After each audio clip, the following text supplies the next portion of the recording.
Merci pour cette introduction. Bonjour à toutes et tous. Alors effectivement, on a à vous parler aujourd'hui d'un personnage haut en couleur, Alphonse Imbert, un républicain au bagne. Alors quels sont les liens entre la Nouvelle-Calédonie et la commune? Alors, sont multiples, mais la répression du gouvernement... Ah, bonjour Anthony, est-ce que vous pouvez fermer la porte? En même temps que vous rentrez, merci beaucoup. Donc la répression de l'insurrection de la Commune de Paris par le gouvernement de Versailles, à partir de la fin du mois de mai 1871, ne s'arrête pas à la Semaine sanglante et à ces dizaines de milliers d'exécutions sommaires. Les survivants qui ont pris part à l'insurrection sont arrêtés, ils sont traduits en conseil de guerre, beaucoup sont fusillés à l'issue de procès qui sont souvent expéditifs, mais surtout, pour ce qui nous concerne directement ici en Nouvelle-Calédonie, il y en a environ 4200 d'entre eux qui se retrouvent donc aux antipodes de la France, dans cette Nouvelle-Calédonie qui est alors une colonie pénitentiaire. Alors depuis 1864, elle est la terre d'exercice de la peine des travaux forcés, et une loi supplémentaire passée dans l'urgence en mars 72, en fait une terre d'exercice de la peine de la déportation. Et donc c'est ici, à 1800 km de l'Australie et à 18 000 km de la France, que les proscrits de 1871 allaient vivre en exil, certains donc relativement libres, les déportés simples à l'île des Pins, d'autres sous surveillance active, les déportés à l'enceinte fortifiée à la presqu'île du Causse, et puis enfin les moins nombreux dans le cloaque du Bagne. Alors, en 2021, pour le 150e anniversaire de la Commune de Paris, Michel et moi avons été invités par Odile, qui est ici présente et qu'on remercie, à donner une conférence chacun pour le cercle des musées de la ville de Nouméa. Alors Michel, à l'époque, venait de terminer la retranscription du roman Le Fils du déporté par le communard Jules Renard, et donc il avait le thème de sa communication tout trouvé. Moi, pour ma part, j'avais vaguement accepté de traiter du sujet des communards condamnés aux travaux forcés, qui est la catégorie que je pensais à ce moment-là connaître le mieux.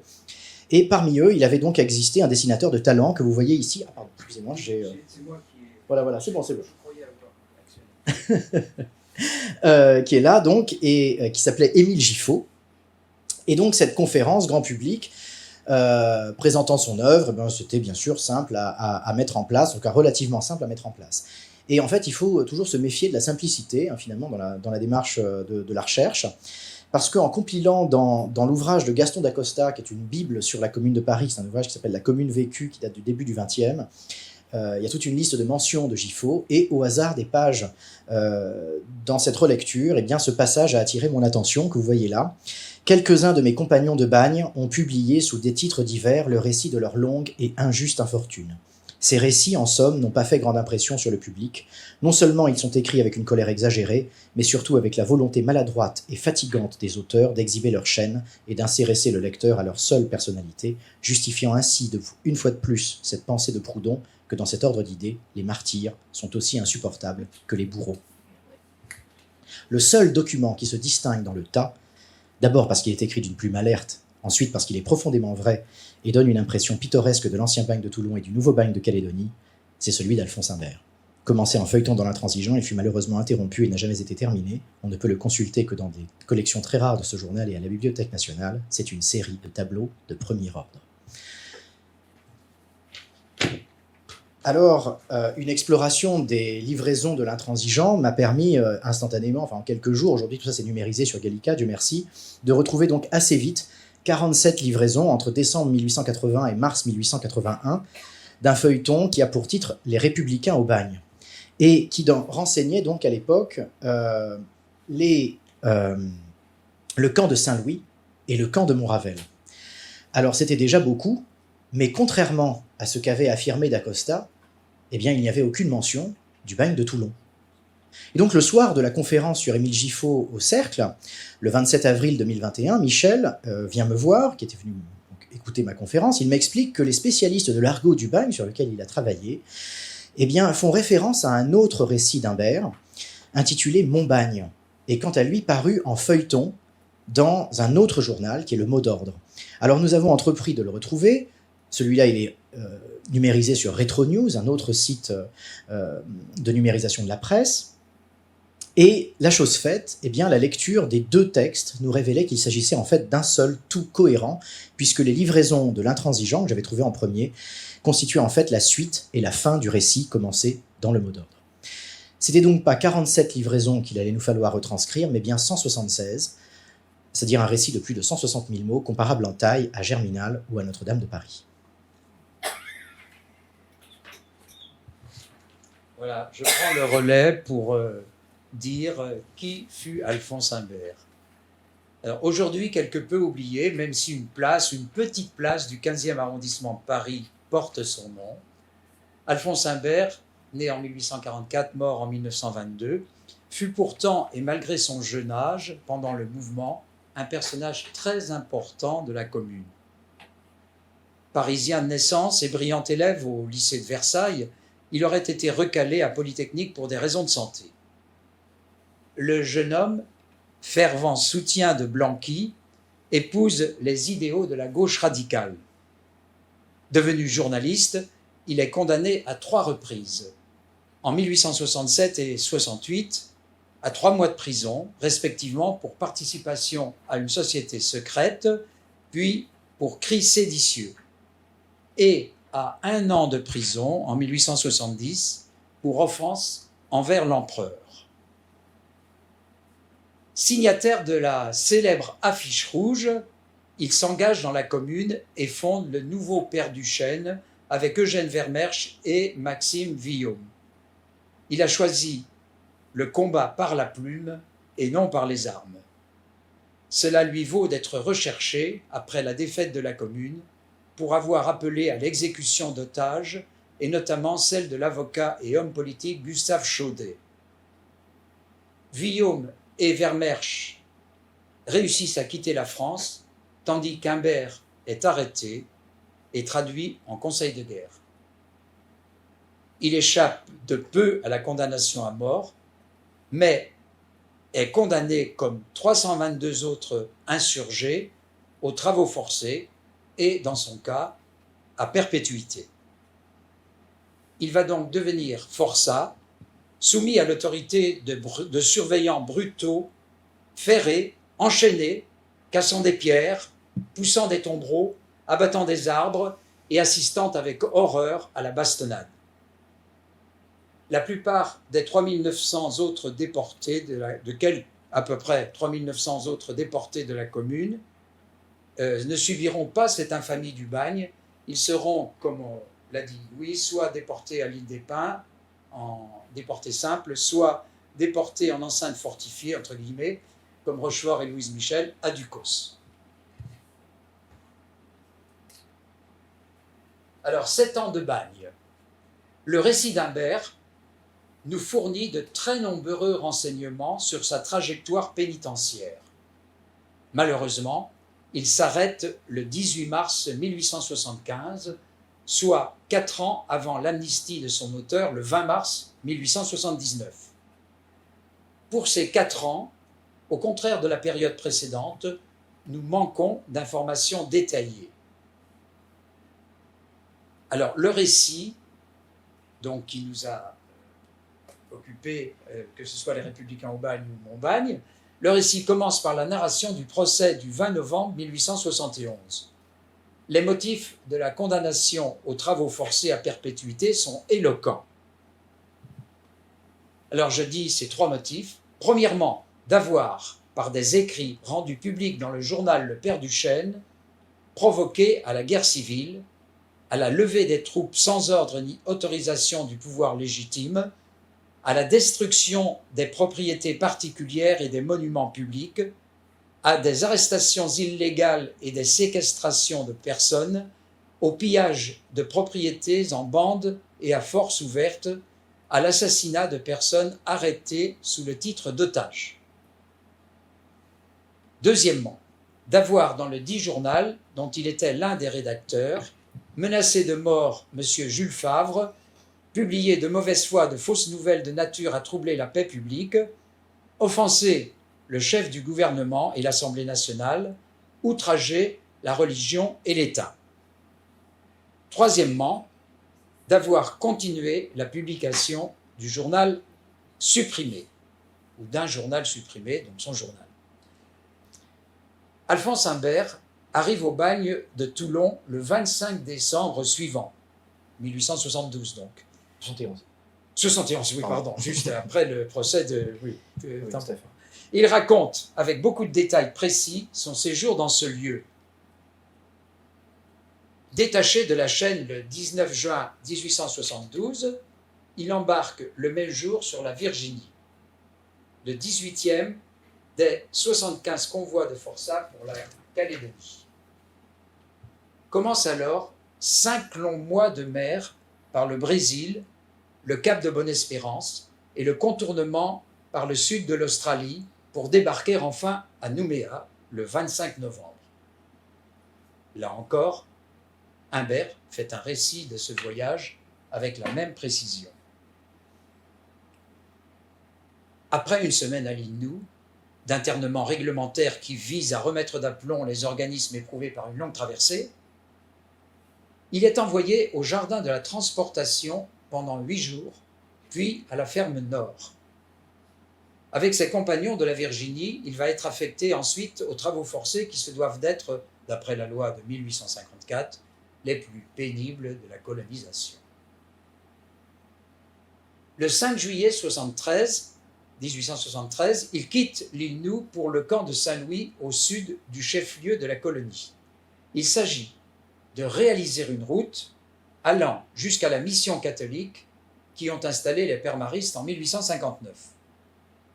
Le territoire de l'actuelle commune du Mont-d'Or commence à être ouvert à la colonisation libre, des exploitations agricoles y fleurissent et la mission elle-même cherche les moyens de son désenclavement. Imbert, cette fois, est immergé dans le vrai monde du travail forcé. Abattre des arbres, construire, aménager, remblayer des marais, tailler des moellons sont autant de tâches auxquelles une enfance bourgeoise et une santé précaire ne l'avaient aucunement préparé.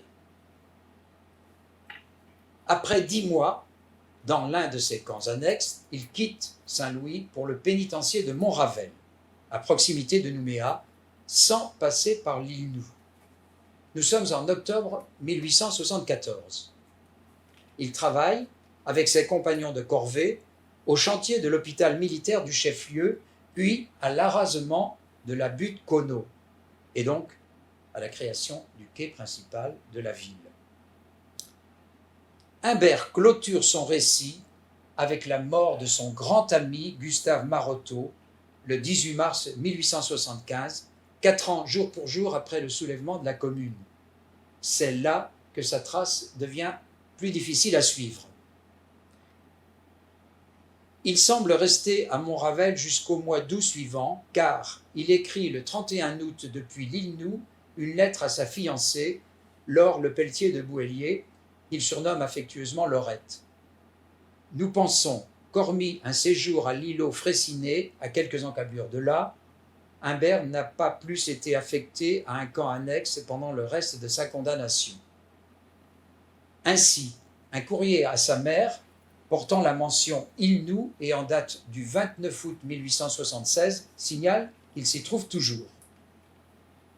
C'est ce que corrobore le témoignage du forçat politique Jean Allemann qui évoque un projet d'évasion avorté qui aurait concerné Imbert, ainsi que d'Acosta et Lullier, vers septembre 1876.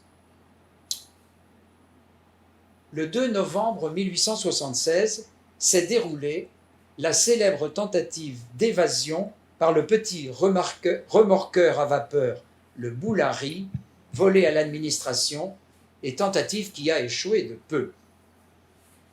Elle a eu lieu depuis l'îlot Fraissinet, et Imbert se trouvait alors sur cet îlot, mais il n'a pu être associé avec ses amis Allemann, Trinquet, etc., car il était affecté à un autre chantier et que la communication entre les deux escouades de corvée rendait, et la communication était presque impossible entre les deux escouades de corvée. En cette fin 1876, suite à l'arrivée de Jules Grévy à la présidence du Conseil, de nombreux forçats politiques se voient proposer la possibilité d'une demande de commutation de peine. Très nombreux sont les condamnés, dont Humbert, qui refusent cette proposition. Ils estiment leur châtiment immérité et ne voient pas d'autre solution que celle de l'amnistie. Cette acceptation, dans un élan de solidarité de la prolongation du malheur, prouve aussi leur fidélité à l'idéal communaliste. Humbert en rendra compte plus tard en ces termes. Donc les termes d'Humbert, je vous les lis. On nous invita à faire des recours en grâce, nous promettant qu'ils seraient accueillis. À la déportation simple, les recours furent nombreux. Ils le furent moins à la déportation dans une enceinte fortifiée. Au bagne où j'étais, il n'y en eut presque pas. C'étaient les hommes les plus compromis. Il y avait là de braves gens d'ouvriers, des humbles, qui n'avaient pas à garder d'attitude en vue de quelque siège municipal ou de député. Eh bien, ils écrivaient des lettres d'indignation furibonde en réponse à l'offre qui leur était faite. J'ai gardé une admiration profonde pour la foule anonyme qui défendit la commune. Oui, tous furent intrépides et le furent sans pause et gaiement. Encore un petit peu. Ah oui. Donc, selon le témoignage, mais témoignage douteux d'Allemann, en cette fin d'année 1876, Wallerstein, un des protagonistes de l'évasion réussie d'Henri Rochefort en mars 1874, serait revenu en Nouvelle-Calédonie et aurait conçu le projet de faire évader Allemagne et Humbert avec la complicité d'un capitaine australien et en lien avec un intermédiaire sérieux et ami de la cause républicaine, donc selon un processus tout à fait semblable à celui qu'avait pratiqué Rochefort. Une lettre d'Humbert à Lorette de novembre 1877 semble accréditer cette hypothèse, mais nous n'en savons pas plus.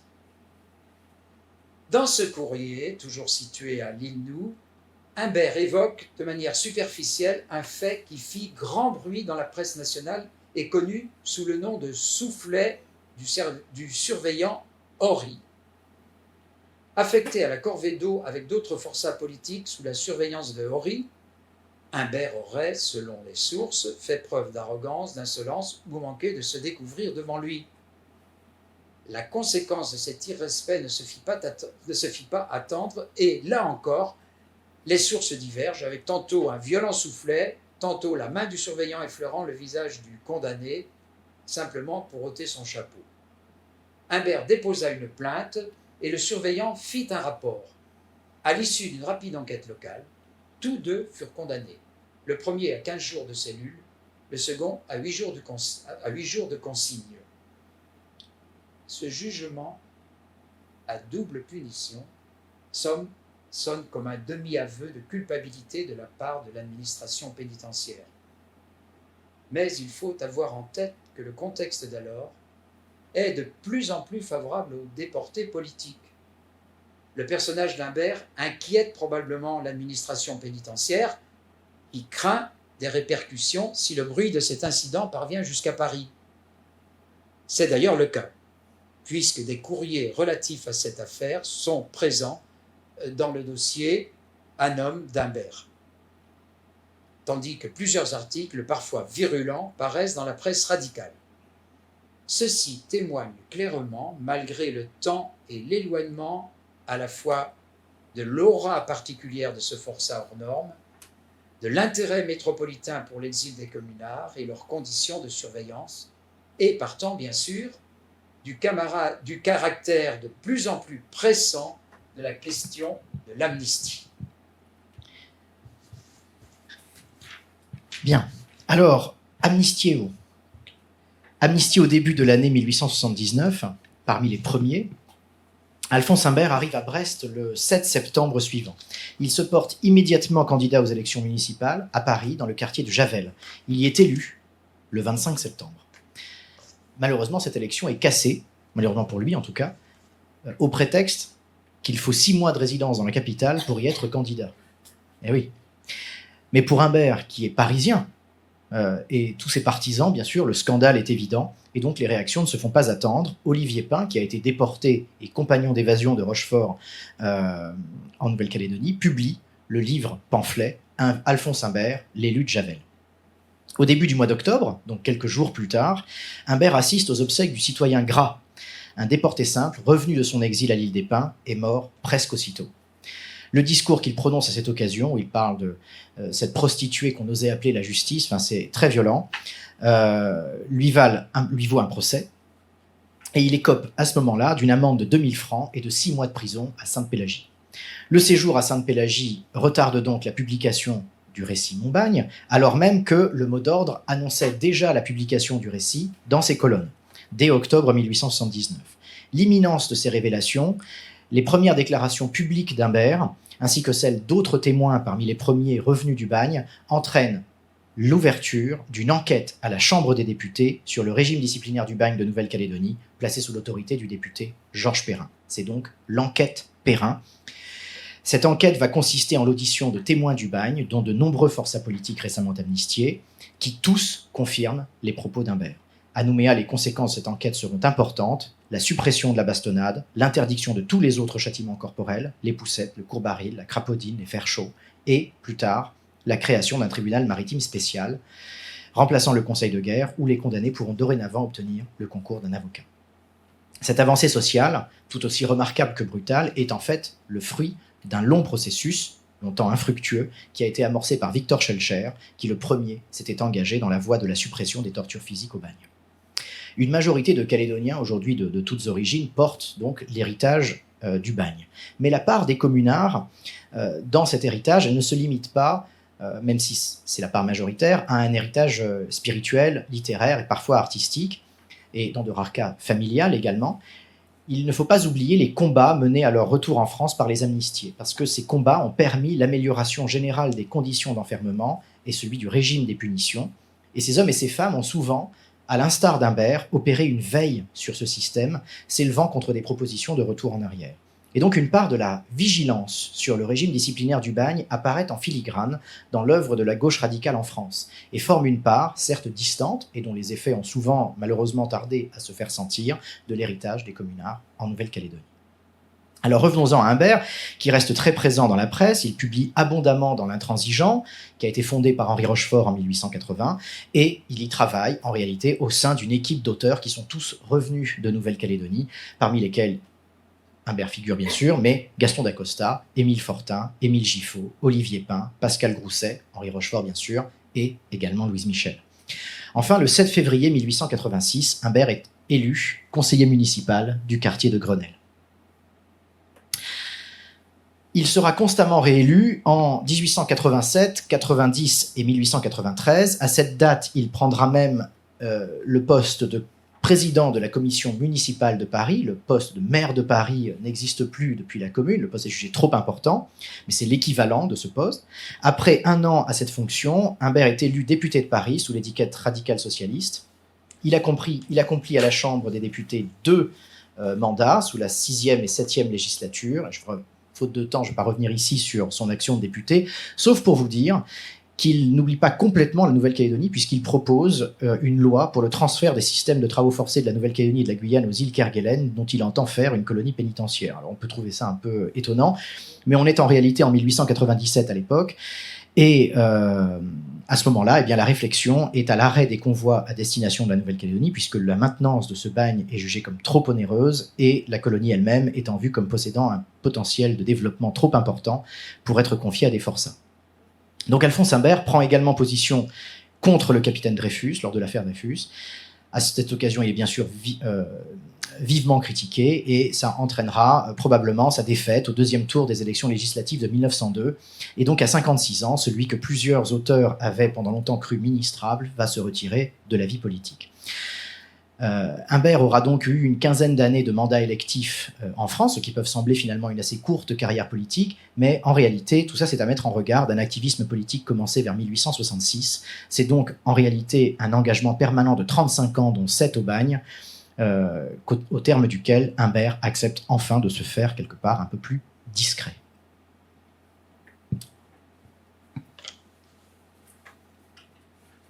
Alors, au-delà de la politique et du bagne, même au sommet de sa carrière politique, Alphonse Imbert n'aura jamais réellement abandonné la production journalistique ou littéraire.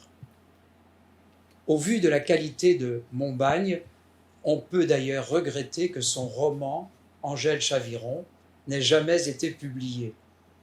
Paru en 1883, en feuilleton dans le journal La Justice, il était le fruit de sa collaboration avec le dramaturge Louis de Gramont, traducteur d'Othello, mais aussi chroniqueur à l'Intransigeant. Outre ses articles dans le même journal, Imbert publie dans d'autres organes de la gauche radicale, prenant parfois le contre-pied de son patron de presse Rochefort, notamment lorsque celui-ci adopte des positions boulangistes. Il devient rédacteur en chef à l'Éclair et y produit dans les années 1890 une tribune quasi quotidienne, alors même qu'il aimait, comme l'écrira après sa mort Georges Montorgueil, à se considérer comme paresseux. Les évocations du bagne restent rares dans la production d'Imbert, en dehors de la période où l'amnistie n'est pas encore acquise, qui est la période justement de Montbagne et des Républicains au bagne. Donc, à part cette période, il y a son travail sur la transportation à Kerguelen et un article sur l'éventuel rétablissement de la bastonnade paru dans Le Matin en 1910. Ce silence relatif le place dans une situation différente de certains de ses contemporains. Le retour en métropole, pour lui, n'est en aucun cas le temps de la lamentation. Encore jeune, puisqu'il est amnistié à 35 ans, à l'âge de 35 ans, il va consacrer son énergie à la poursuite de sa triple ascension, tout à la fois sociale, littéraire et politique. Le bagne n'ayant été qu'une parenthèse dans sa vie. Il l'affirme d'ailleurs de manière prophétique dans son récit, alors qu'il se morfond dans les chantiers de Saint-Louis. Donc là, on se trouve en 1873. Et cette épreuve subie, écrit-il, s'il reste en moi quelque chose que n'ait pas tué l'impatience et le dégoût, quelques fibres qui puissent encore saigner, si ma raison ne s'est pas abîmée tout entière dans l'incurable folie des désespérés et des lâches, j'effacerai volontiers ces jours de ma mémoire. Ce sera dans ma vie comme une période morte que je croirai n'avoir pas vécue et qui aura eu pour toute joie la certitude de l'oubli. Le portrait que dresse Charles Chinchol d'Alphonse Imbert, peu de temps après son retour, en 1885, dans l'ouvrage Les survivants de la Commune, est celui d'un homme apaisé, marié à son amour de jeunesse et ayant eu une petite fille prénommée Lucie ou Lucille. Il est surtout, alors voilà ce qu'il dit, il est surtout, que vous pouvez lire je crois, il est surtout père de famille, il travaille ayant sur l'épaule mademoiselle Lucille âgée de 5 ans qui laboure abominablement les cheveux crépus de son esclave. Sa plus grande joie est de la voir courir joufflue et rose dans l'immense parc qui atteint à sa maison sur le versant nord de Montmartre où l'air est si vif et si sain. On sait qu'il a épousé en 79 la sœur d'Edmond Le Pelletier. C'est un fidèle dans la vie privée comme dans la vie publique. Son parti peut compter sur lui, mais pas plus que ses amis. Malheureusement, Alphonse Imbert est marqué par le décès de plusieurs enfants en bas âge, et seule l'aînée, Lucie, atteint l'âge adulte. La jeune femme épouse le compositeur Gaston Cels, de qui elle a 3 enfants, Guy, Jean et Jacqueline. Les enfants de Guy Cels, designer, journaliste et collectionneur, ont conservé précieusement de nombreuses archives familiales et nous tenons à les remercier ici chaleureusement pour les éléments qu'ils ont tenus à notre disposition. Parmi ces documents, l'un mérite d'être cité plus particulièrement. 6 maillons d'une chaîne de forçat ramenés de Nouméa et brandis par Alphonse Imbert à la Chambre des députés.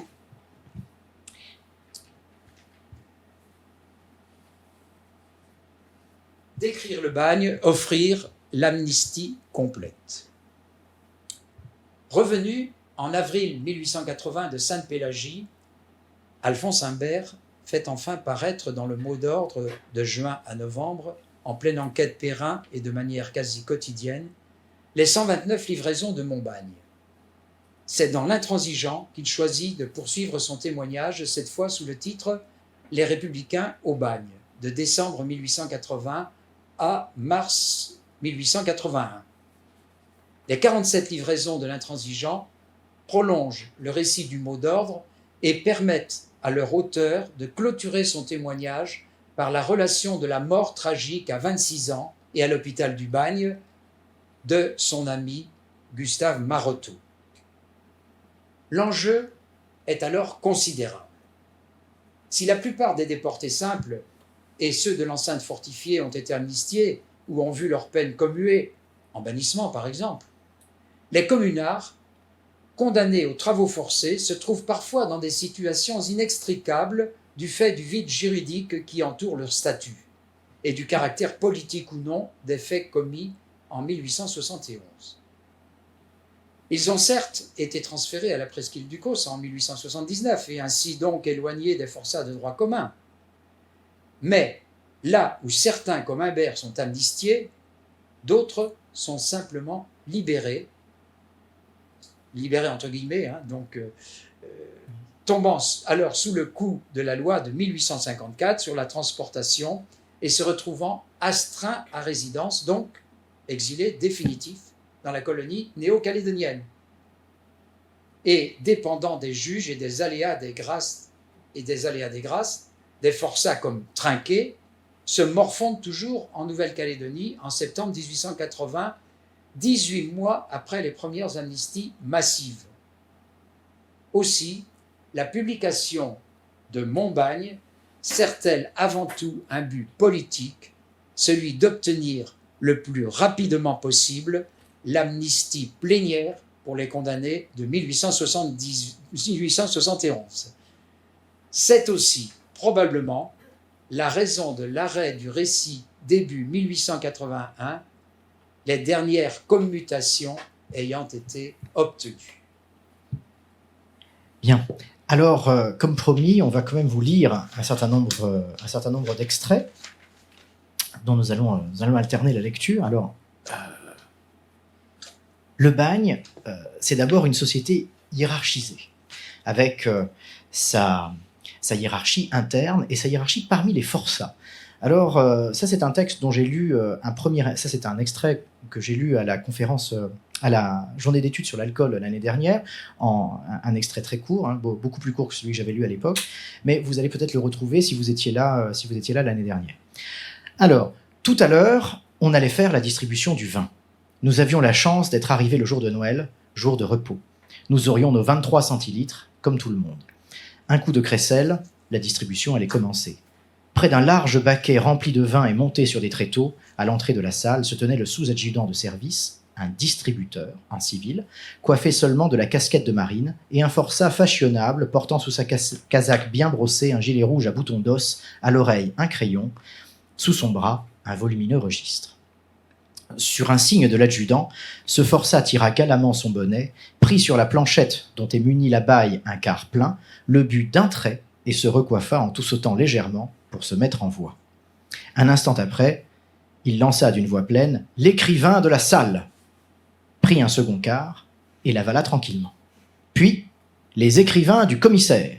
4 ou 5 superbes gaillards bien en chair, aussi élégants que le premier, avec de petits cols blancs dépassant coquettement le bord du gilet, s'avancèrent, bonnet en main, et burent d'un geste grave. Non moins gravement, l'écrivain de la salle avait pris un 3e quart et l'avait bu encore. Personne ne riait ni ne s'étonnait. L'adjudant gardait son air paterne, évidemment c'était la règle. Mes voisins du lit de camp, aussi novices que moi, suivaient cette manœuvre avec des yeux agrandis par l'envie. Est-ce qu'il va tout boire ? En v'là un qui a du Condé, entre parenthèses, pouvoir ou faveur. Cependant, la distribution continuait. L'aristocratie étant servie, la plèbe défilait. L'écrivain nommait à haute voix les corvées, puis les hommes qui en faisaient partie, 8 par 8. À chaque appel de 8 noms, le distributeur plongeait dans la baille ses 2 mains tenant 8 quarts à la fois et servait devant lui sur la planchette. Les 8 hommes buvaient ensemble d'un mouvement automatique, tête nue, et passaient en se couvrant. On appela ainsi successivement l'extraordinaire, la première, la deuxième, la troisième, etc., les charbonniers, qui durèrent longtemps, puis la démolition, la mâture, le zingage, les canots de fatigue, etc. Près de 400 hommes passèrent ainsi. De temps à autre, l'écrivain s'interrompait pour se découvrir, boire un coup et reprenait son appel. Au dernier homme, il avait bu 13 fois 23 centilitres et n'en paraissait pas incommodé. C'était notre tour, on nous fit descendre, on nous appela. J'essayais de boire ce grand verre de gros vin, mais mon estomac n'était pas encore fait à ces rudes satisfactions. Je reposais le quart à moitié plein, le distributeur, avec un rire dédaigneux, en renversa le contenu dans la baille, et l'adjudant, un petit homme sale, au nez plein de tabac, me dit en clignant de l'œil, « Toi, tu feras pas longtemps la gueule. » Le vin, le tafia, c'est le rhum. Alors c'est également, Humbert, quelqu'un d'une immense méticulosité descriptive. Ça, c'est très très frappant. Alors là, je vais vous parler du signalement, c'est-à-dire l'anthropométrie, comment on examine les condamnés à leur arrivée pour remplir leur dossier. Le signalement au bagne n'a pour ainsi dire rien de commun avec la puérile formalité dont les officiers publics bons enfants font précéder la délivrance d'un passeport ou d'un permis de chasse. C'est une description de l'individu, fouillée, minutieuse, qui, consignée au dossier du forçat, non seulement le suivra désormais partout et servira en cas d'évasion par exemple à établir indéniablement son identité, mais encore pourra fournir à la justice d'utiles indications sur son passé. Il n'est pas rare en effet qu'après un signalement bien fait, un forçat reconnu à certaines particularités physiques soit appelé à répondre de crimes antérieurs à la répression desquels il avait jusqu'alors échappé. Aussi, le chef de la salle 3 semble-t-il profondément pénétré de l'importance de ses attributions. C'est un grand et gros homme à la face apoplectique, aux yeux injectés, à l'encolure de bœuf, figurant ordinaire des processions catholiques, où il porte au jour de grandes fêtes un des angles du dais, et qui cumule avec ses fonctions d'adjudant de la chiourme la profession d'entrepreneur de voitures publiques. On le nomme Crugu. Étranglé dans une tunique râpée, dont la chair de mastodonte fait craquer les coutures, lourdement assis, les jambes écartées, une longue baguette à la main dans toute la gravité d'un flamine à l'hôtel, il dicte d'une voix de stentor grotesquement accentuée de sonorités toulonnaises au paillole qui lui sert de secrétaire, les réponses qu'il reçoit et les résultats de ses propres observations. Quand chaque lentille est inventoriée, chaque verrue dépeinte, quand chaque cicatrice est notée avec ses dimensions, sa couleur, sa direction et la place qu'elle occupe, quand toutes les tâches sont comptées, le signalement n'est pas encore complet. Il y manque la partie principale, la pittoresque énumération des tatouages, inscriptions variées et tableaux de genre dont s'enluminent les épidermes de presque tous mes compagnons. Il y en a un dont le front disparaît sous un gribouillage de petites lettres bleues. Le chef lit couramment « J'ai fini de bien faire, la butte m'attend ». Un autre porte au cou, en grande capitale disposée comme les perles d'un collier, prête à tomber. Un troisième, en travers sur le biceps du bras droit, la mort au malin, et sur le ventre une banderole, où flotte une intraduisible profession de foi. Les poignets sont généralement cerclés de faux bracelets, et quelques doigts de bagues simulées. La poitrine et le dos ont les honneurs du grand sujet, jambard en bottes évasées, mettant le feu au tonneau de poudre, ou un vaisseau cinglant à toute voile sur une mer de copeaux, puis des poignards qui semblent pénétrer dans le sein par une plaie béante et saignante, des croix d'honneur, des trophées, des drapeaux croisés où la peau intacte figure le blanc, et des pointillés d'encre de Chine et de carmin, les 2 autres couleurs. Sur les avant-bras, des femmes nues se pâment sous des étreintes de serpents, ou des Hercules, les muscles gonflés, font les poids. Sur les épaules, les reins et les hanches fleurissent des bouquets, grimacent ou sourient des figures aux yeux bizarres, se tordent des groupes entrelacés. Ailleurs, on découvre des zouaves en faction, et parfois, perdus dans le noir des toisons, une botte ou quelque autre emblème, enfin des devises érotiques et de cyniques hommages, où le chef épelle patiemment les noms de femmes et d'hommes.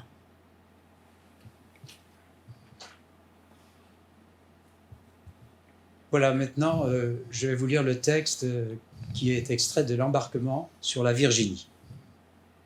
Le premier homme qui monta à l'échelle était un Picard du nom d'Hervis, connu du bagne entier par l'étonnante activité avec laquelle il se livrait à la confection et au débit des pipes sculptées, sa sordide avarice, sa joyeuse humeur, son cynisme, ses hardis facéties de paysan et son indémontable impudence. Quand il fut au milieu de l'échelle, il s'arrêta, se retourna vers la mer et jeta dans l'espace les notes retentissantes de la chanson du coq. La voix était si perçante, l'accent si comique, l'imitation si parfaite, et l'effet de cette tapageuse sonnerie si étrange, si discordante, si imprévue dans la solennité du soir, qu'un éclat de rire général y répondit non seulement des chalands, mais encore du navire. Forçats, argousins, matelots, officiers, tout le monde riait et prêtait l'oreille. La manœuvre fut un instant suspendue.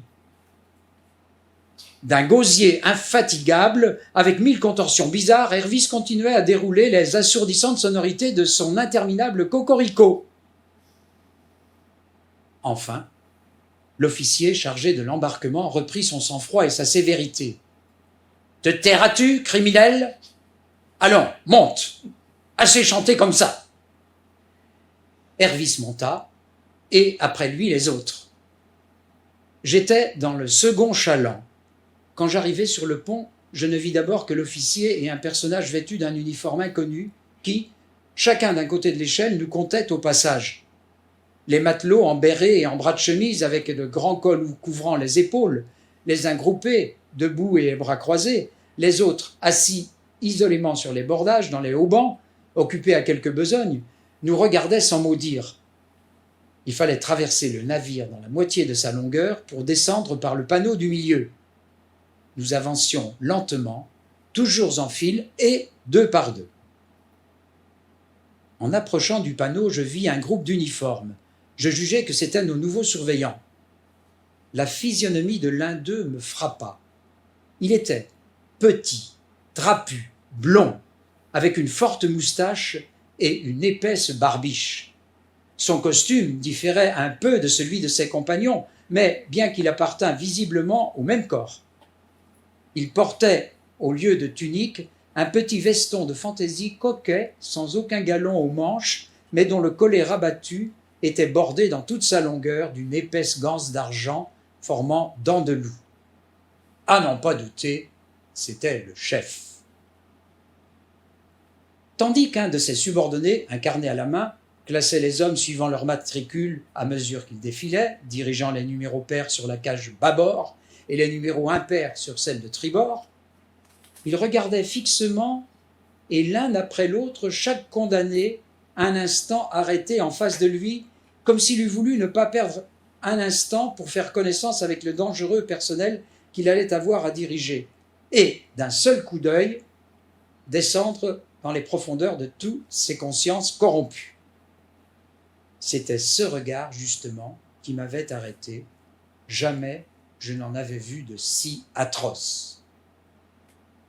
Quand ce fut à moi de descendre et que ce personnage peu sympathique croisa ses regards avec les miens, je ne pus m'empêcher de frissonner. Mais je n'eus pas le temps de m'arrêter à cette impression et de la discuter avec moi-même. Au moment où j'allais mettre le pied sur l'échelle intérieure, un individu grand, à collier de barbe noire, l'œil éteint, la lèvre inférieure tombante, vêtu d'une longue redingote et coiffé d'une vieille casquette, le cou entouré d'une laine de couleur, bourgeoisement chaussé de feutre, offrant le vulgaire et peu belliqueux ensemble de sa personne, bien plus l'aspect d'un propriétaire campagnard que celui d'un marin, et qui pourtant se tenait à la tête des officiers, coupa net la parole au surveillant qui m'interpellait. « Celui-là » dit-il. Et me prenant par le bras, il me tira brusquement en arrière et me fit placer à 2 pas en dehors du rang formé par mes compagnons. Puis il se croisa placidement les mains derrière son dos et continua d'examiner les forçats qui descendaient. Un instant après, quand le vieux Gobin passa, il dit encore le même mot, « celui-là », le tira à lui, comme il avait fait pour moi, et le fit placer à mes côtés. En me retournant, je vis que j'avais un autre compagnon, c'était Bertin, déjà mis à part depuis un instant. Nous nous regardions tous trois, assez intrigués et peu rassurés, je dois l'avouer, de ce qui nous arrivait. Pourquoi ne nous faisait-on pas descendre avec les autres ? Quel traitement particulier nous réservait-on ? que présageait de bon ou de fâcheux la mesure exceptionnelle dont nous paraissions devoir être l'objet. Le choix des exceptés n'était pas fait pour nous renseigner. Était-ce qu'on voulait prendre contre ceux qu'on supposait les plus capables d'exercer de l'influence sur leurs compagnons des précautions spéciales? Je savais que le commissaire des Chiourmes avait fait inscrire sur ma feuille matriculaire, sur celle de Maroteau et peut-être sur celle de 2 ou 3 autres, la mention « à surveiller particulièrement ». Et je me doutais bien que cette courte mais expressive recommandation me vaudrait par la suite plus d'une désagréable aventure. Mais Gobain, qui ne savait ni lire ni écrire, je me perdais en conjecture. Il y avait près de moi un tout jeune homme à mine avenante, avec une barbe rouge soyeuse, portant avec beaucoup de bonne grâce le costume d'aspirant. Je me tournai vers lui et tenant mon bonnet à la main, très poliment, de ma voix la plus flûtée, je lui dis avec une belle révérence « Vous savez sans doute, monsieur, pourquoi mes camarades et moi, nous venons d'être mis à part. Auriez-vous l'extrême obligeance de me le dire ? De ma vie, je n'oublierai le regard que ce malheureux garçon jeta sur moi en faisant 2 pas en arrière. J'imaginai qu'il me supposait de mauvais desseins et qu'il s'enfuyait épouvanté. Il n'était atterré que de mon audace. Un forçat adresser le premier la parole à un homme libre, à un officier qui pisait, l'interroger et le faire avec cette liberté, cette simplicité tranquille. Cela, en effet, de mémoire d'honnête homme, ne s'était jamais vu. Je rentrai donc bientôt en moi-même et compris que je venais de me mettre dans un mauvais cas. Mais quoi ? M'excuser n'eût pu qu'aggraver le mal. Je demeurai quoi ? Mon jeune homme, je le vis bien, n'avait pas au fond le cœur dur, car il ne signala pas mon incartade et ne me fit pas punir. J'ai su depuis qu'il s'appelait monsieur de Charnassé. Pendant que je réfléchissais aux conséquences probables de mon imprudence, un 4e compagnon nous avait été adjoint, c'était Doé. Le commandant, le grand en casquette, dit alors à monsieur de Charnassé d'un ton bourru par-dessus l'épaule « Conduisez toujours ces 4-là ». Alors parmi les témoignages dans le témoignage plutôt d'Humbert, il y a aussi des portraits de forçats extrêmement détaillés. Alors, il entame la description de tous les forçats qui sont dans son plat, c'est-à-dire dans son groupe de 10 forçats. Je me trouvais dans le 16e plat, le dernier. Des 10 hommes qui le formaient, Giffot et moi, étions les seuls condamnés politiques. Les autres, forçats de droit commun, condamnés par tous les crimes qu'enregistre le code pénal, depuis le vol avec effraction jusqu'à l'assassinat en passant par l'incendie et le viol, offraient une collection, sinon complète, au moins assez riche de types, de physionomie et de caractères, comme le bagne seul et quelques maisons centrales privilégiées en possèdent. Je veux, avant de conduire plus loin le récit des aventures qui me sont personnelles, la présenter à mes lecteurs. À tout seigneur, tout honneur, commençons par Picle, dit Chassepot, dit peau de chat, dit coup de bobine, dit que sais-je encore. Chassepot, une des terreurs les plus en réputation il y a 10 ans dans les régions où fleurissent la Reine Blanche et la Boule Noire, est encore célèbre sur tout le parcours des boulevards extérieurs parmi la jeune hommerie qui fraye autour des innombrables bastringues et claques-dents qui s'entassent sur cette terre d'élection de la macromancie pantinoise. Il y a énormément de termes en italique ici et qui figurent en fait la maîtrise de l'argot du bagne, qui est celle d'Humbert. Sa gloire, j'espère que vous comprendrez à demi-mot, en tout cas, bon. Sa gloire, comme celle de la tourterelle de la Maubert, est encore chantée dans les bouges entre Batignolles et Belleville.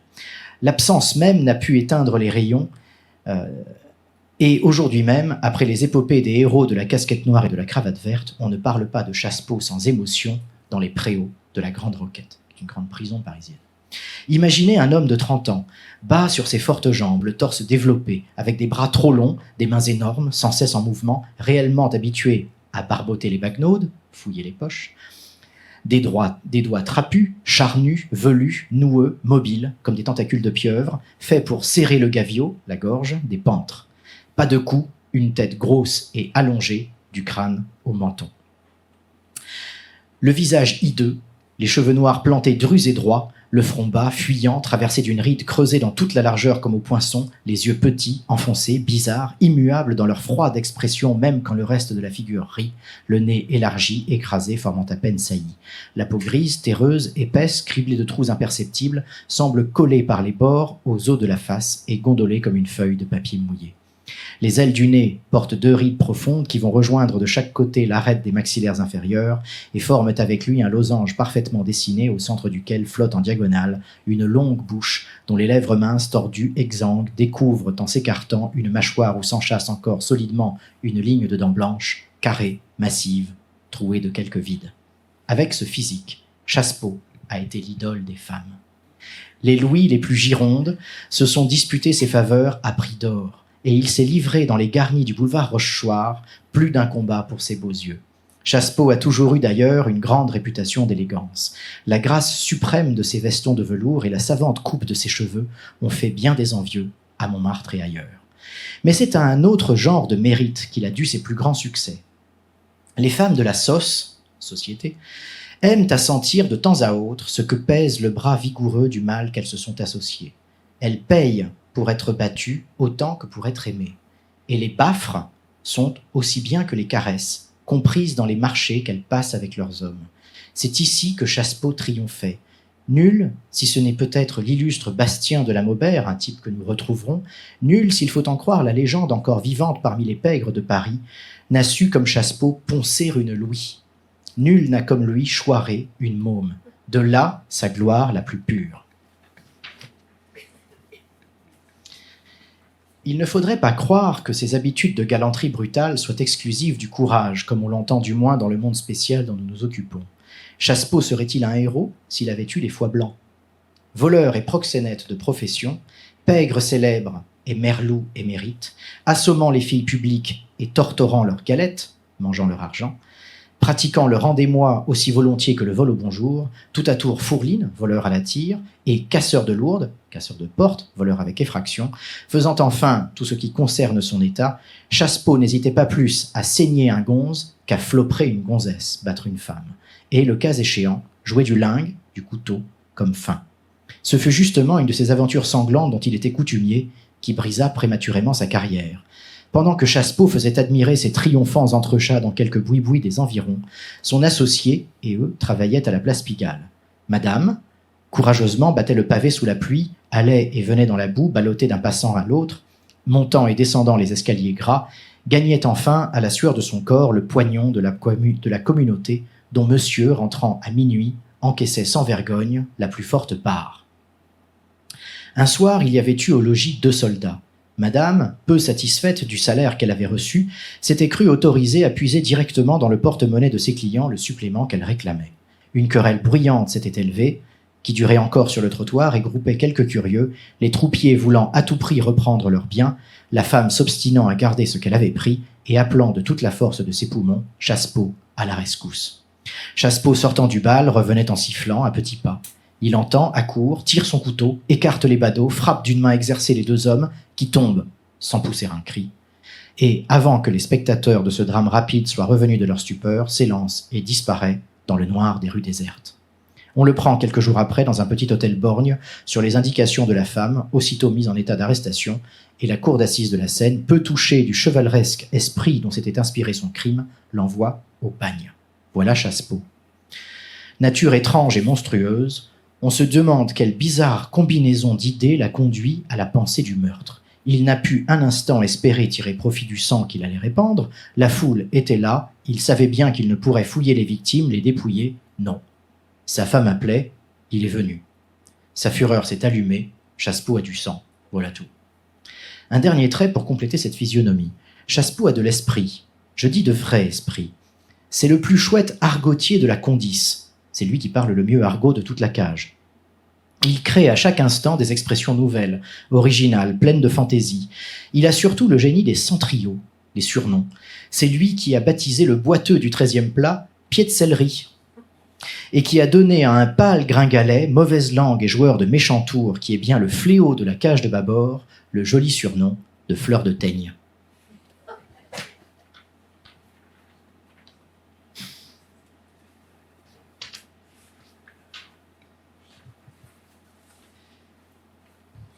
Alors j'ai raccourci le portrait du forçat Guilbert, mais en voilà l'essentiel. Guilbert est petit, râblé, et malgré l'exiguïté de sa personne, doué d'une force physique qui le fait respecter des gonzes les plus rupins.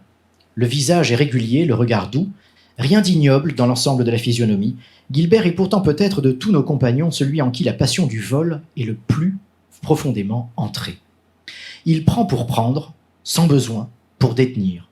Il n'est pas un homme de la cage à qui il n'ait volé quelque chose. Une pièce de 2 sous, son pain, du tabac, sa chemise, n'importe quoi. Et, chose étrange, il est de ces pègres qui se sont pris pour nous de respect et qui, nous sentant si loin d'eux, au lieu de nous haïr comme presque tous les autres, nous aimaient et, le cas échéant, nous défendaient des poings et des dents.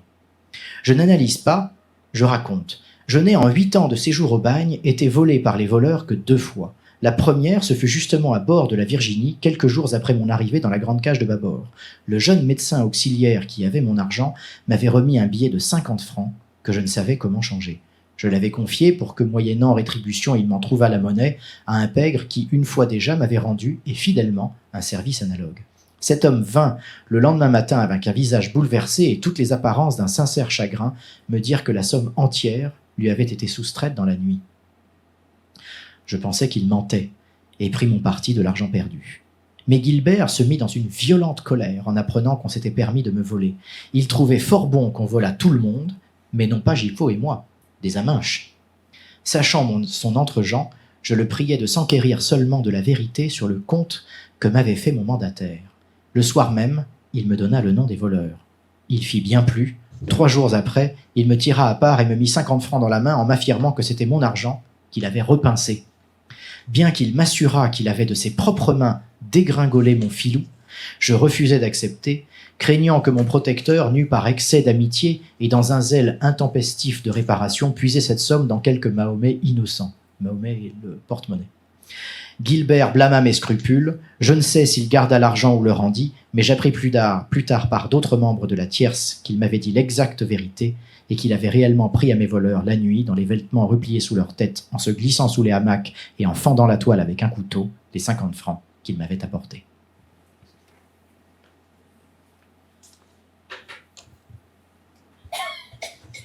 Voilà, donc on va changer un petit peu de lieu, puisque c'est le débarquement à l'île Nou, quelques passages du débarquement à l'île Nou que je vais lire. Ce fut le lundi 25 novembre que nous débarquâmes à l'île Nou. Les embarcations qui nous portaient accostèrent à un étroit pont de bois qui s'avançait de quelques mètres au-dessus de la mer. Nous gravîmes un à un, le sac à l'épaule, une échelle dont les dernières marches plongeaient dans l'eau bleue et pailletée d'argent sous le grand soleil.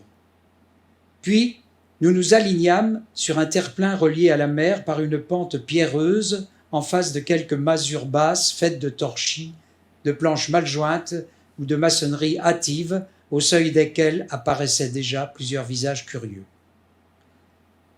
Tout cela avait un air sale et misérable qui me serrait le cœur. D'une sorte de maisonnette allongée en rectangle et précédée d'une prétentieuse véranda montée sur de vieux bois hors de service, sortaient des femmes en jupons dépoitraillés, la chemise tombante, le chignon sur l'épaule, à qui nos surveillants, au saut du canot, allèrent serrer la main et qui restèrent là à nous regarder en ricanant le poing sur la hanche. 2 ou 3 de ces mégères tenaient des marmots dans leurs bras. De ci de là, devant les habitations, un arbre rabougri courbait sur le sol presque jusqu'à le toucher, de longues feuilles déchiquetées, fanées, jaunies, mélancoliques, où courait au pied d'un mur, comme une lèpre, une plaque de gazon brûlé par le soleil et le vent de la mer. Au-delà des premières constructions, nous apercevions quelques toitures disloquées, de zinc ou de bardeaux, et, plus loin, dominant ce sorti de paysage, encore vivant et pittoresque en sa laideur navrante, une longue rangée de hauts pignons grisâtres sombres, puant la prison, qui, soudés les uns aux autres, formaient sous le ciel comme une dentelure et semblaient écraser sous l'implacable symétrie de leurs triangles de pierre tout ce qui restait au-dessous d'eux de vie et de liberté. Un cercle de collines inégales, aux lignes mornes et sans grandeur, les unes boisées jusqu'à leur sommet, les autres pelées, étalant à peine sur leurs flancs dénudés et galeux quelques larges taches d'herbe maigre, servaient de cadre à ce tableau où déjà nous croyions voir se refléter toutes les tristesses de notre affreux exil. Je passe ici, quelques heures plus tard, il pouvait être 11 heures du matin. Le ciel était radieux, les rayons d'un soleil implacable tombaient d'aplomb sur nos têtes et nous allions lentement, traînant nos pas sur le sol brûlant, déjà désespérés, la tête basse et plus accablés encore de nos pensées que de la torride chaleur du jour. Je me souviens qu'à ce moment, un bruit de fer secoué, cette chanson de chêne que nous n'avions plus entendue depuis Toulon, nous fit redresser la tête. Une bande d'hommes, couverts de loques sordides, descendait par un chemin tournant à notre droite d'une carrière en exploitation que nous apercevions au-dessus de nos têtes. Ils passèrent tout près de nous, nous côtoyèrent très bien pendant quelque temps et finirent par nous dépasser, en sorte que nous ne pûmes bien les voir. C'était, à n'en pas douter, le peloton de punition. En tête marchaient des hommes portant à une jambe 2 chaînes, dont l'une servait à les accoupler 2 à 2, au moyen de ces anneaux dits de mariage, en usage dans les bagnes de France. Il pouvait y avoir une douzaine de ces couples. Après eux, venaient d'autres hommes ayant aussi 2 chaînes passées dans une manille unique mais indépendantes les unes des autres. Les 2 chaînes s'élevaient le long de la cuisse jusqu'à la hanche, retenues sans doute par un crochet comme nous en portions à Toulon. Puis s'avançaient des forçats portant une chaîne simple. Les derniers, enfin, les plus nombreux, ne portaient aucun fer. Tous, à quelque catégorie qu'ils appartinssent, avaient des visages flétris sur les traits desquels se gravait en caractères indélébiles l'abrutissement, la peur, la misère, la faim, tout ce qui peut torturer ou abaisser l'homme. L'aspect de ce troupeau, à peine encore humain, était si lamentable, si poignant, que nos compagnons eux-mêmes, dont rien jusqu'ici n'avait plus entamé la turbulente gaieté, en furent saisis et qu'à leur tour, un instant le regard sombre, le regard trouble, le front crispé, le rire expirant sur leurs lèvres, ils parurent se poser cette question qui depuis quelques heures obsédait nos cerveaux: dans quel enfer sommes-nous descendus?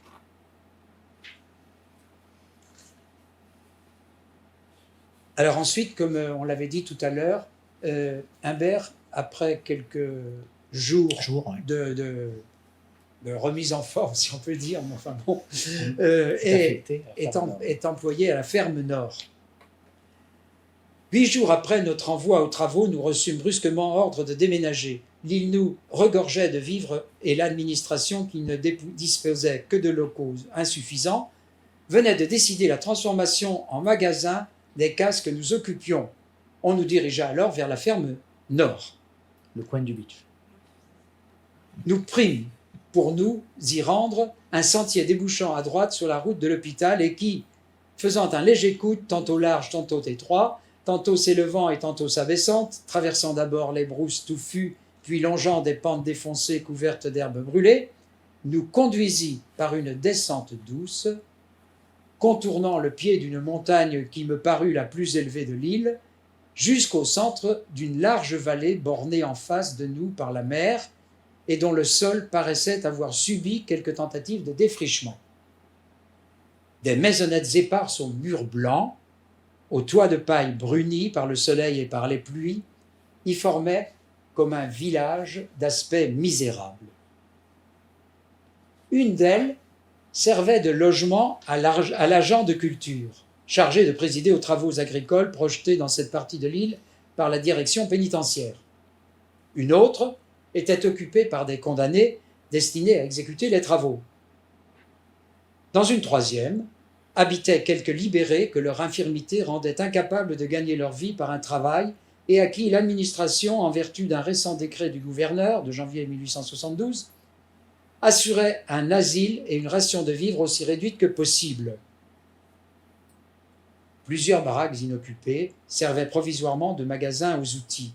Ce furent une de ces dernières qui, débarrassée de pelles, de pioches, des binettes et des bêches qui l'encombraient, nous reçut. Nous y étions assez mal. Aucune installation comparable à celle des cases de l'île Nou, point de bar à hamac. Nous étions obligés de coucher sur la terre. Heureusement, nous avions encore les petits matelas galettes que nous avions apportés de la Virginie. Rien d'alors de changer dans nos habitudes de travail. Nous fréquentions les mêmes chantiers, seulement il fallait, pour nous y rendre à l'heure réglementaire, partir beaucoup plus tôt. Dès 3 heures du matin, bien que la longueur de la route ne justifiât nullement cette hâte excessive, le contremaître de la ferme entrait dans notre case en criant d'une voix de stentor « Corvée, debout !»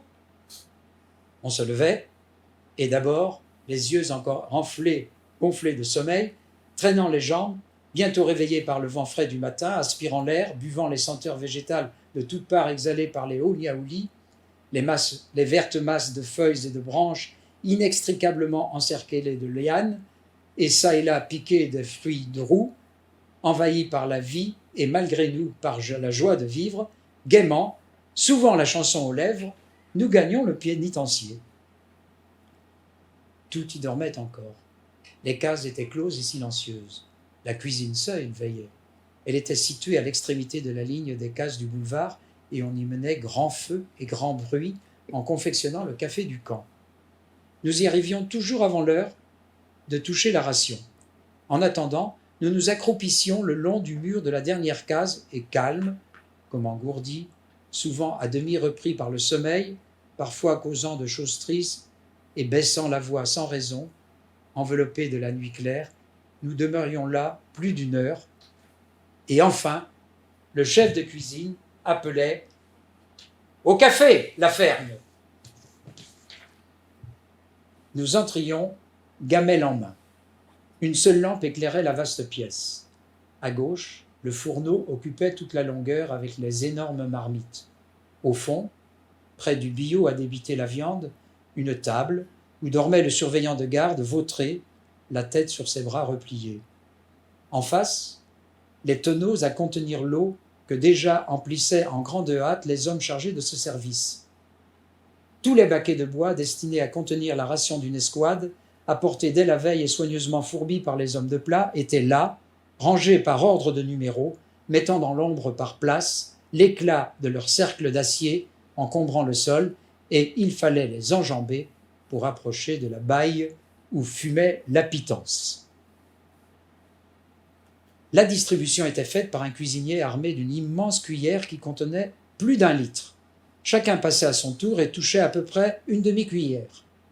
Nous cassions dans le liquide brûlant ce qui nous restait de pain de la veille, et, pendant que s'effectuait la distribution pour les hommes du camp, nous absorbions avec un appétit de travailleurs notre premier repas. Après la séance de travail du matin, sur les 11 heures, nous recevions encore nos rations de cuisine.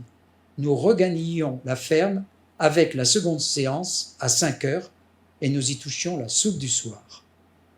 Nous étions libres alors jusqu'au moment du coucher. Les soirées étaient douces, le paysage, sous les rayons demi-éteints de notre case, prenait un certain caractère. Nous en jouissions le plus souvent assis en groupe au seuil de notre case, ou bien nous flânions, fumant et discutant le long d'une haie d'acacias entourant la maison du chef. À 7 heures, le son d'une corne nous rappelait. 8 heures sonnant, nous dormions tous, poings fermés. Telle était notre vie. Elle eût été en somme assez douce si les travaux du jour n'eussent point été si rudement menés. Beaucoup d'entre nous ne pouvaient pas les supporter. Les anciens nous assuraient pourtant qu'on nous ménageait encore et que la vie des camps était bien autrement pénible. On parlait de nous diriger sur les détachements éloignés. De la direction, où nous comptions parmi les tout-puissants écrivains quelques protecteurs, on nous écrivait qu'il était fort question de nous expédier tous à la baie du Prony. Alors, et pour les deux derniers extraits qu'on va vous lire, il y a donc... Alors, Humbert n'ira pas à Prony, il sera envoyé au camp de Saint-Louis, comme Michel vous l'a expliqué tout à l'heure. Et ça, c'est la narration d'un dimanche soir, de ce qui se passe dans une case. C'est un témoignage unique, à notre connaissance, sur l'ambiance qui pouvait exister un soir de repos dans un camp pénitentiaire en Nouvelle-Calédonie dans les années 1870. Après la soupe, la soirée nous appartenait. Au camp de Saint-Louis, le chef permettait le jeu. À cause de cela, peut-être, on jouait beaucoup moins qu'à l'île Nou.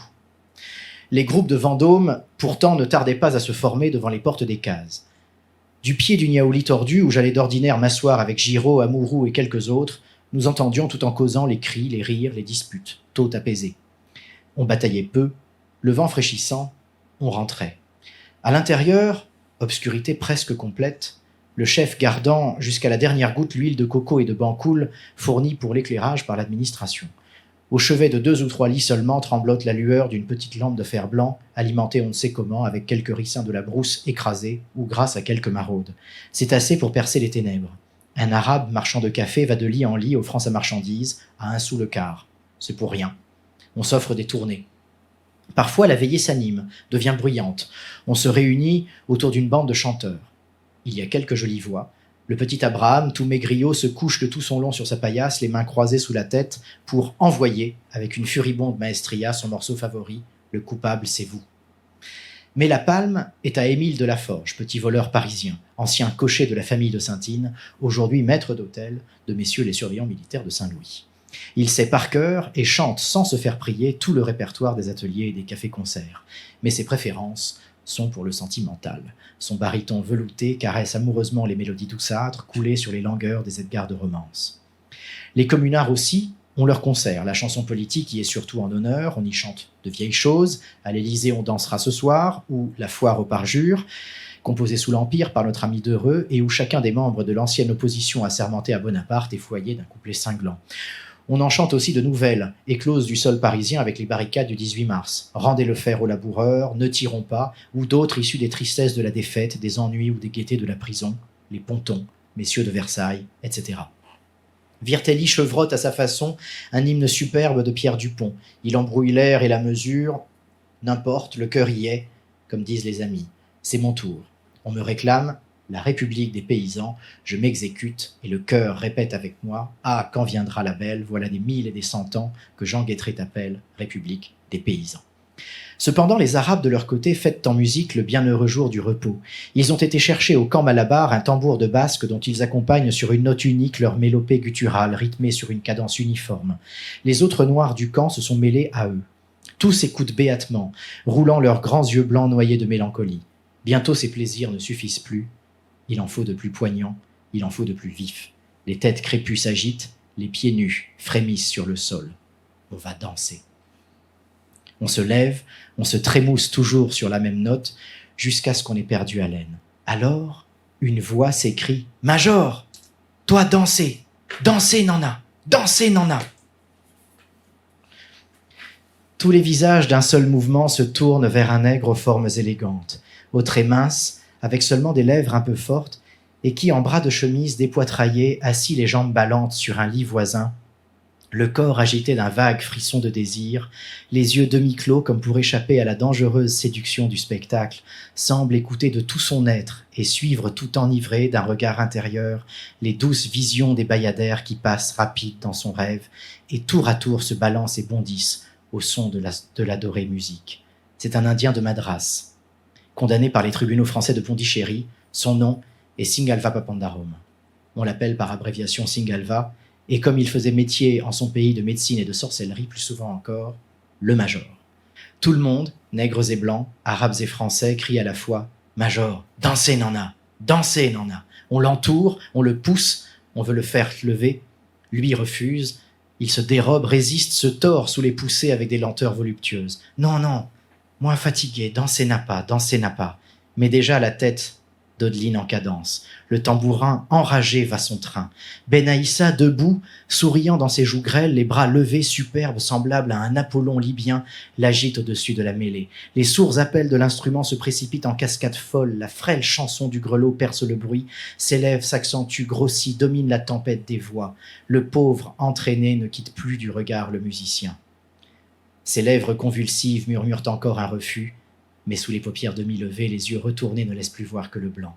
Le mouvement a gagné les épaules, bientôt le torse suit, tout le corps frémit en mesure. Encore une poussée, le voilà debout. Pourtant il supplie encore, mais sa plainte est un chant. Alors de la foule, une main jette sur la tête du major un mouchoir, un lambeau de couverte déchiré, un haillon.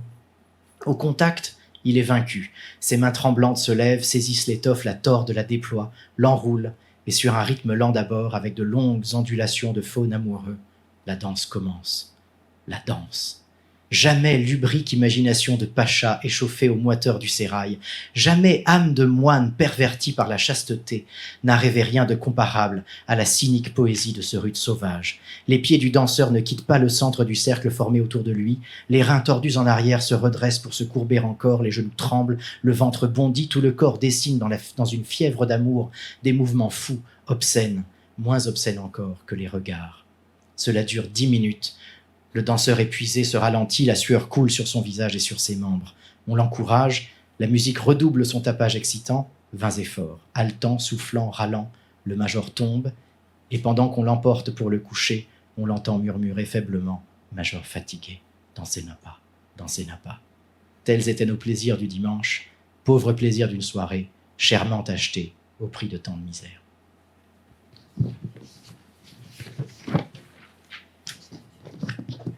Et en toute fin, puisqu'à la fin il est donc à Montravel, donc il a des chantiers sur la ville de Nouméa, un dernier extrait très court qui est une petite visite en ville, mais qui est un extrait où on trouve Michel et moi très, très vivant et assez rare pour l'époque.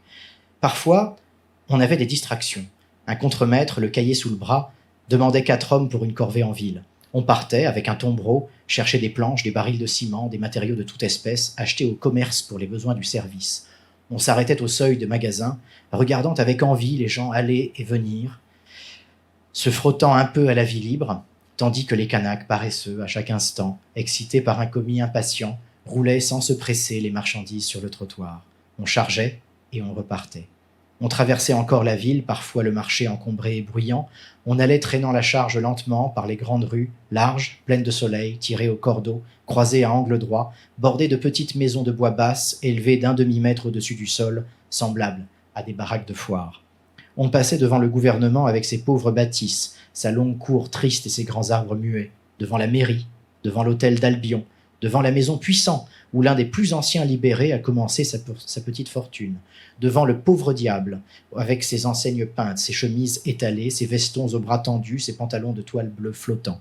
On se heurtait aux passants affairés, courant à leurs affaires, officiers en coquette tenue d'été, chaussés de vernis et coiffés de la galante casquette de toile blanche au galon d'or. Fonctionnaires ou marchands en tenue de ville légère, le parasol à la main, bizarres sous le petit champignon de feutre au bord postérieur tombant et sous l'étrange casque de tulle lilas. Femmes trottinant dans leurs longs peignoirs clairs, popinées rieuses, se tenant par la main, taillots flâneurs, poussant mollement quelques voitures. Et tous ces gens, comme si nous avions été partie nécessaire du mouvant tableau qui se déroulait sous leurs yeux, nous regardaient passer, indifférents. Pas un ne s'arrêtait pensif, pas un ne songeait les malheureux. Puis on rentrait, le cœur un peu gros, attristé par cette bruyante gaieté des rues, et l'outil semblait plus lourd, la voix de l'argousin plus âpre, l'horizon plus morne. On s'était souvenu.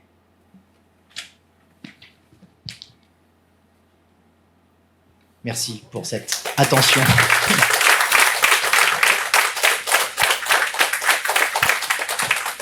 Et Michel et moi attendons vos questions si vous en avez.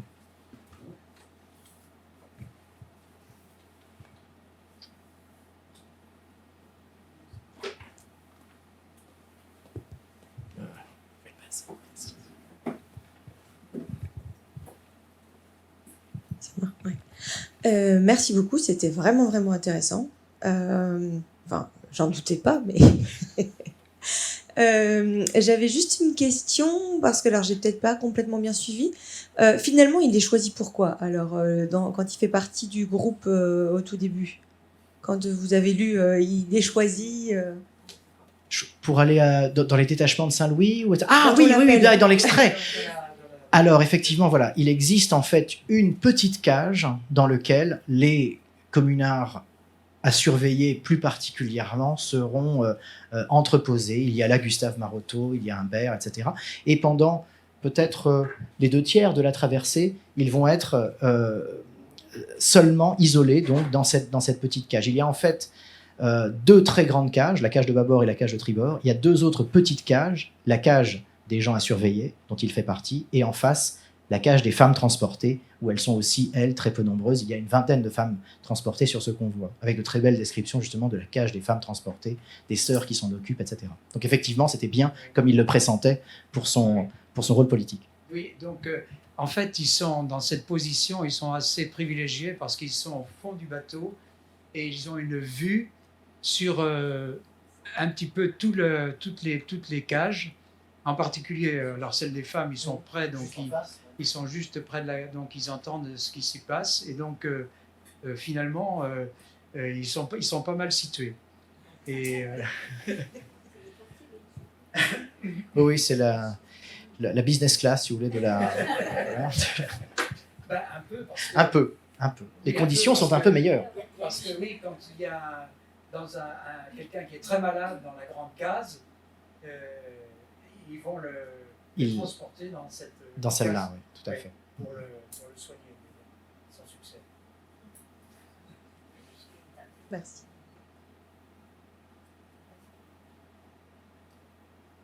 Alors moi, j'ai pas de questions, mais par contre, une écriture extraordinaire. Ah oui. C'est fabuleux. Je vous dis aussi que c'est l'agonie de choisir là 10 extraits aujourd'hui. Alors c'est pour ça que c'est si long, hein, c'est pour ça qu'il est déjà 3 heures. Mais là, voilà, c'est comme ça, chaque ligne, etc., chaque verrue dépeinte, hein, comme il dit à un moment donné, il y a une méticulosité de la description et il décrit tout. Il dit aussi à un moment donné, c'est très important ça rejoint en fait le constat qu'en fait d'Acosta au début qu'on vous a lu. Il dit « Je n'ai pas dit voici ce que j'ai souffert, j'ai dit voici ce que j'ai vu ». Et ça, c'est véritablement la marque du témoignage d'Humbert. En réalité, c'est le journaliste finalement. Hein, il arrive en fait à sortir de sa posture de victime du bagne pour jeter un regard journalistique extrêmement descriptif et rendre compte du bagne en quelque part opérant une sorte de décentrement. Et ça fait de ce témoignage quelque chose qui finalement préfigure le journalisme sur le bagne, qui est quelque chose qui va arriver en fait au XXe siècle. Alors en Calédonie, on a Jacques Dur et Jean Carroll qui viennent au début du XXe siècle, mais qui sont déjà de parti pris, c'est-à-dire qu'ils trouvent tous les deux la transportation finalement une chose assez positive, etc. Il faut attendre en fait le texte d'Albert Londres au bagne, sur le bagne de Guyane, qui va être vraiment de cette envergure. Et en réalité, le texte d'Alphonse Humbert, même s'il est oublié, il préfigure d'une certaine manière ce grand texte d'Albert Londres. Et il en est finalement l'équivalent calédonien pour ce bagne plus ancien, qui est celui que nous connaissons. Oui, mais on peut s'étonner en plus du fait que cet homme qui n'était pas du tout du milieu dans lequel il s'est projeté ait pu survivre à tout cela et garder cette qualité d'écriture. On se demande d'ailleurs, avec Michel, où sont les brouillons d'Alphonse Humbert. Ouais, Vous comprenez bien qu'on ne peut pas avoir ce degré de qualité de souvenir si on n'a pas écrit des notes tous les jours. D'ailleurs, il le dit lui-même. Hein. Il explique qu'il note en permanence l'ensemble de son récit. Probablement, son séjour à Sainte-Pélagie de 6 mois va lui permettre d'améliorer probablement une part de ce manuscrit, hein, en partie. Mais malheureusement, les archives du mot d'ordre ou les archives de l'intransigeant n'existent pas, et donc on ne sait pas où se sont perdus ces carnets de notes. Lorsque nous avons rencontré Dorothée et Philippe Sels, donc les arrière-petits-enfants d'Alphonse Humbert, qui nous ont énormément aidés, ils conservent un certain nombre de documents, dont des courriers, dont on vous a lu des extraits, qu'on a mentionné là, mais ils ne connaissaient pas ce récit. Ils ont été les premiers surpris des qualités d'écriture. Il connaissait leur arrière-grand-père, il savait qu'il avait été au bagne, il savait qu'il avait été un homme politique important de la fin du 19e, etc. Mais il ne connaissait pas la qualité littéraire de leur aïeul. Ça a été une grande révélation pour eux. Merci pour les avoir découverts pour nous et pour la transmission. Ben merci Odile, parce que je pense que si j'avais pas fait cette conférence sur Émile Giffaut, le récit d'Humbert serait toujours aujourd'hui dans les limbes d'Internet, quoi. C'est... Voilà. Et on attend la suite, bien sûr. Oui, ben l'ouvrage est aujourd'hui à peu près finalisé. Hein. Michel et moi essayons de le finaliser, de le mettre aux normes. Et aux normes demandées par l'éditeur. Et voilà. Donc ensuite, ça rentrera en production tout doucement. Mais voilà, nous espérons que ça sorte dans les 2 ans, quoi. Dans les 18-24 mois. Voilà. Donc le livre qui va sortir, ça fera combien de pages et à peu près, vous savez à peu près? Ça dépend de la taille des pages. Bon, si on est en format A4 par exemple.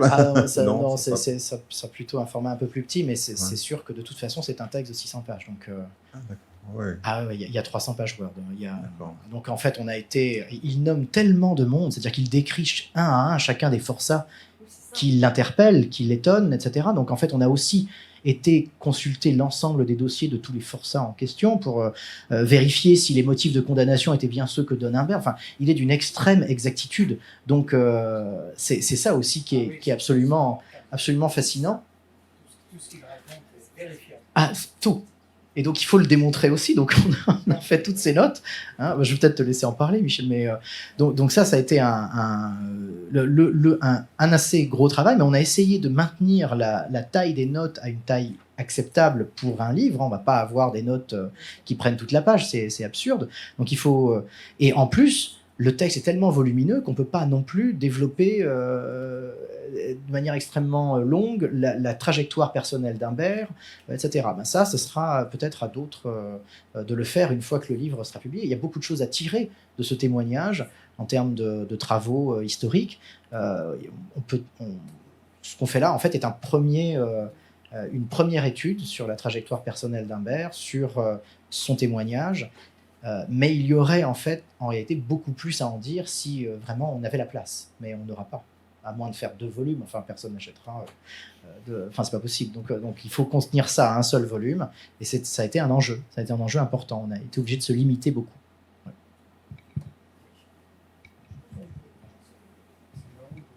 Ouais.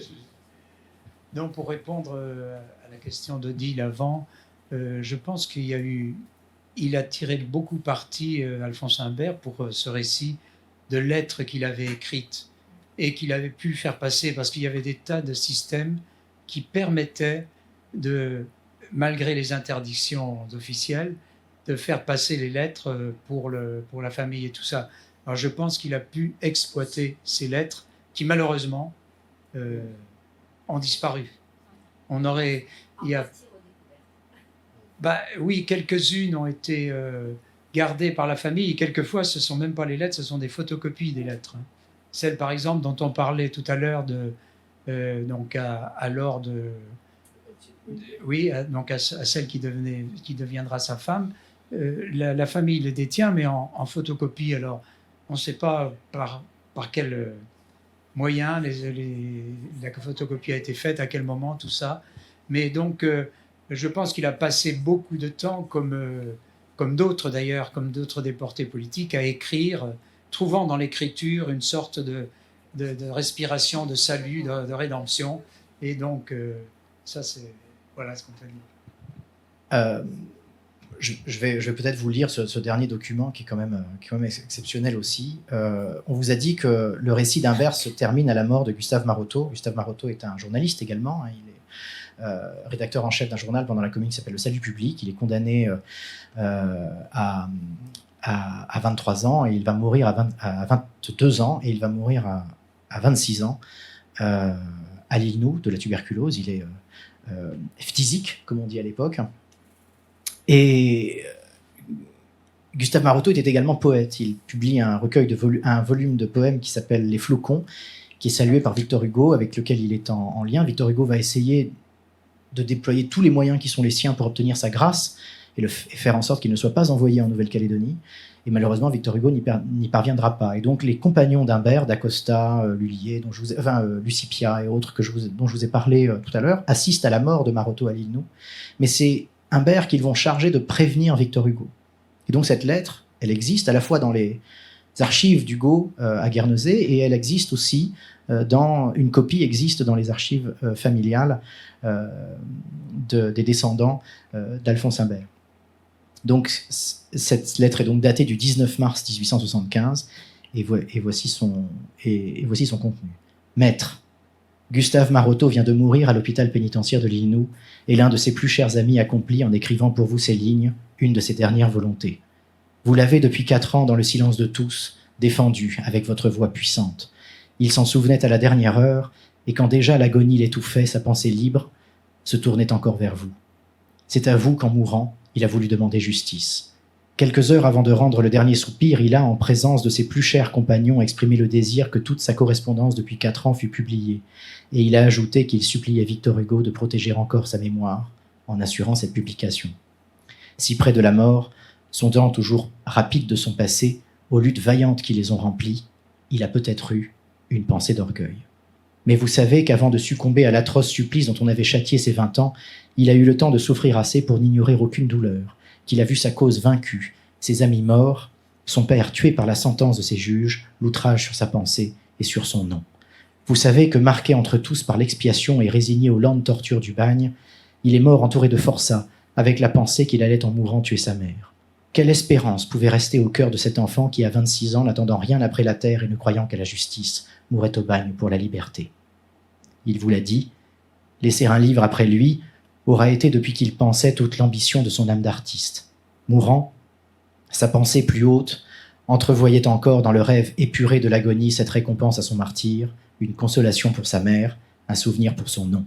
Maître, vous avez toujours parmi les vaincus choisi pour les plus aimés les mieux servir, les plus meurtris et les plus abandonnés. Je n'ose vous presser, mais je sais que vous défendrez après sa mort comme vous l'avez défendu pendant sa vie le républicain qui vient de mourir. Et d'avance, avec une joie attendrie, je vous crie merci et je salue votre gloire. Alphonse Humbert, condamné de presse aux travaux forcés à perpétuité.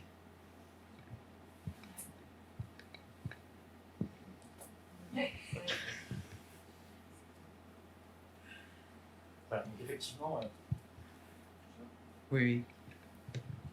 Oui, c'est vrai que tu as bien fait de lire ce passage parce que Maroteau est quelqu'un de très très important pour Humbert, quoi. Vraiment, c'est son grand ami et bon, on a là aussi une narration un petit peu qui nous navre du transport de quelqu'un qui est vraiment très très malade, dont on sait qu'il va mourir dans peu de temps et qu'on a quand même conduit au bagne. Ça c'est quand même difficile à soutenir.